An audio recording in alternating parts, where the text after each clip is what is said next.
Hey guys, welcome back to the full show. Of course, I am Foolish Phil. I wanted to give you some of my thoughts after Michigan goes into Columbus and wins for the first time since 2000. They get the victory 45-23. And I'll have to admit, as the game started going, I was a little concerned. I had those creeping doubts coming into my mind as Michigan was unable to run the ball. Blake Corum, 2 carries for 6 yards, for the first half. It was a little concerning when he goes out and then you see Donovan Edwards with like a big mid on his right hand. It's like, oh, this is not going well. And Ohio State, they said, by the way they play the game, you know what, JJ, you're going to have to beat us. And they had so many people in the box ready to stop the run, stop the short passes. And JJ says, all right, let's go. Obviously the first one, Johnson broke a tackle and took it to the house. Made it, tied. It was like 10-10 about that time. The next possession, deep bomb over the middle. I think that was 69 yards. So he had a nice cut where he went one way, the safety went the other, and nice. JJ hit him. That's the point, right? JJ hit the throws today. He didn't have a lot of completions. He didn't need a ton, but I know at half it was 17-20. Ohio State was up 20-17. But to me, it just felt like Michigan was kind of almost playing with fool's gold. It's like I just didn't think Michigan could win the game with 10 yards rushing in the second half. I just didn't think they could do it. And if you watch the halftime show, you see Urban Meyer up there, Reggie Bush, you see Matt Leinart all saying Ohio State's dominating the line of scrimmage, that they just keep doing this, they're going to win the game. But that's not how it went. All throughout the year, these two teams have been known for having the best second half adjustments. And Michigan today made the better second half adjustments. Michigan went up after giving 20 points up to Ohio State in the first half, gave up only 3 points in the second half. And those came in the fourth quarter after a great end goal stop. I'm getting ahead of myself. So, the second half had some huge plays that really turned this game. Obviously, Michigan got the ball to start the second half, and I think the big swing here was JJ started running in the flow of the offense. He had some keeper runs. He had that 19-yard run where they didn't tackle him. He just got kind of pushed out. He had some other runs where he just got some yards right on that drive. He had some 27 yards rushing on that drive. Just huge when you have to account for him. And it was in the offense. It wasn't necessarily just scramble. It was in the offense. And that, of course, means Ohio State has to allocate one person to watch JJ, which means one person has to be not in the box, which opens up things for the running game. Of course, at the end of that drive, Michigan does the fake reverse. JJ sits there and basically does a spinning pirouette and just steps up, avoids the pressure going behind him, and drops in a perfect pass to Loveland, 45-yard touchdown. Michigan grabs the lead 24-20, a lead that obviously they did not relinquish. The defense, total props to the defense, man. This works against Ohio State, at least it has for 2 years in a row. The bend but don't break. Ohio State was getting tons of yards going up and down the field, but when they got inside the red zone, they would have to settle for field goals, right? And that's the thing. You just had to have Ohio State settle for field goals whenever possible. But Michigan's defense just hung in there, and despite the fact that Ohio State's throwing to the boundary this way, to the boundary that way, to the boundary this way, just spreading Michigan's defense out, they didn't break in the second half. True, right? Harrison Jr. had a wonderful touchdown catch in the first half. Wonderful over Jaron Green it was. And obviously they had the first opening drive, they had a touchdown. But the second half, the defense made the adjustments. Limited Ohio State. Jesse Minter made the right moves at halftime. And don't forget that. They held Ohio State, probably the best, if not top 1-2 offenses in the whole country, to 3 points in the second half. To go along with that, Michigan had another drive, a nice methodical 7 to 8 minute drive, running the ball, passing the ball, like the typical Michigan drive that I've been enjoying all year. Takes up half a quarter, and it capped off with JJ running in for the touchdown. He accounted for 4 touchdowns today, 1 running and 3 passing. What a game by JJ, right? Michigan is up now 31-20, I think it is, 31-20. And then the defense just started making a few plays along the edge there, right?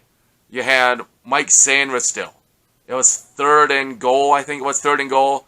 And number 8 for Ohio State, their tight end, had the touchdown pass, and Sanders still blocked it, got his hands right in there, knocked the ball out. Ohio State had to settle for a field goal, made it 31-23. Next possession, Donovan Edwards took over the quarter. The offensive line took over the quarter, right?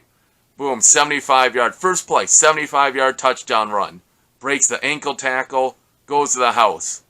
Michigan gets another, Ohio State's now down 15, I think it is, right? Something like that. And then Ohio State starts doing the 2-minute, under 4 or 5 minute drive. They actually got the ball at 7:17, as I recall. And they just start going down the field. But it was like 5 yards, 7 yards. Not huge chunks.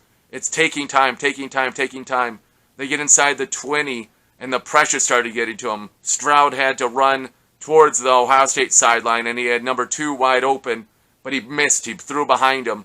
The next play, Stroud was pressured, and he made an ill-advised pass on third down. He made an ill-advised pass. It got deflected, and who catches it? Taylor Upshaw. Just like the turnovers, man. The turnovers. Michigan got some turnovers in this game, and it's huge. I saw a stat on MGO blog that since Lloyd Carr retired, in the game since then, Michigan had a negative 17 turnover margin, cumulative, since Lloyd Carr retired. So obviously now they got 2 today. You don't count those fourth down stops. But 2 today and got, made it to negative 15 now. You know what I mean? Okay. Oh, huge to get that turnover, right? So the crowd was ready to explode. It was going to be probably a 1-score game. Instead, Michigan was able to close the door there. The next series there was like 3rd and 3, and Edwards busted another run right up the middle, right between the center and the guard, I believe it is, and took it to the house for 85 yards. And man, just what fun. Michigan had 5 touchdowns of over 45 yards, and 4 of them were super long touchdowns. We're like, me watching with my whole buddies, we're just like cheering and screaming as he's just going down the field, and we're just yelling, and then he scored such a long touchdown run, 85 yards, 75 yards before that. Johnson had 2 long touchdown plays, I think it's 75 and a 69. Just crazy that all of a sudden Michigan, whose offense had been pretty limited on those explosive touchdown plays, got the job done today. They got those plays. And it goes back again to Ohio State playing, do or die defense. Like, we're going to stop the run. So they gave up the passing touchdowns. And obviously, they're going to stop the run. And they didn't. They made one hole. Boom. Right? Edwards took him to the house 2 times. Another thing I like to point out, Urban Meyer, he said the game would be won in the trenches, and he was quite right. First half, Michigan was down, I think, 142 to 10 in rushing yards. Second half, Michigan had 242 rushing yards and won the game. I think it was, I wrote it down in my notebook, but they won it 252 to like 140 something. I think Ohio State had 19 rushing yards in the second half. The team that wins in the trenches, the team that gets the most rushing yards, has won the game, I believe now 21 times in a row. So passing yards are great, but if you want to win the game, run the ball better. And that's what Michigan did in the second half. Total props to the offensive line. Total props to Edwards for being out there, gutting out this game with a bad hand and all that. Just excellent job by him. I mean, just so proud of the effort the guys gave. And I got to give total props to Sanders still, too. That defensive breakup was outstanding. And then they showed it after, like, the third quarter, that transition over. They had Sanders still, like, firing up the defense, saying, they are who we thought they were, right? This is Ohio State. They're not some, like, Death Star D offense. Like, we can play with them. We have them. Let's take it. Just that attitude is what you need on your team, because as a fan, I'm like, oh, no. You see Ohio State just marching up and down the field, but not getting touchdowns. So the team believed it. Another huge play I got to throw in there, the 3rd and 1, Mullings, the running back past Schoonmaker, I think it was. It's like totally like fires up the team totally on that. So great play call there. What can you say when you win at Columbus for the first time since 2000, beat the number 2 team in the country by 22 points, only giving up 23 points. What a game by Michigan. Props to Coach Harbaugh, Jesse Minter, obviously the offensive line, the offensive coordinators, JJ McCarthy, Edwards. What a game. I mean, I thought they could do it, but when Corum went out, I was just like, oh, this isn't going to happen. This is going to... Edwards wasn't getting many carries either in the first half. Like, man, what a turnaround. What a second half. Michigan outscores Ohio State 28-3 in the second half. Just crazy. What a game. My throat is so sore. If you're a Michigan fan, I bet yours is too. Probably any fan who watched this game for Michigan or Ohio State probably has a really sore throat. What a game. Michigan wins back-to-back games for the first time in the series since 99-2000. What a game by this 2022 Michigan football team. They await now the winner of the West. Seems likely that it's going to be either Purdue, Illinois, maybe Iowa backs in. There's even an outside chance, I think, of Wisconsin. See how that goes. Just play who you play, right? It is what it is. But hopefully get some guys healthy again. Didn't see much from Schoonmaker. Obviously, I don't know if Corums will be back next week or not. I mean, he only had 2 carries this week. You hope. But he didn't look too good today. Obviously, 2 carries, 6 yards.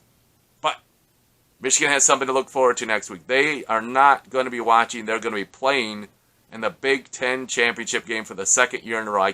Just even saying that, I can't believe it. It's like, wow. Hey, guys. I want to thank you so much for watching my videos throughout the year.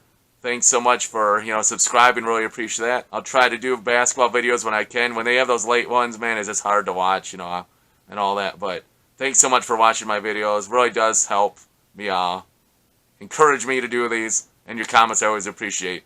As always, until I see you guys next time, go Blue! Oh, that hurt, but it's worth it.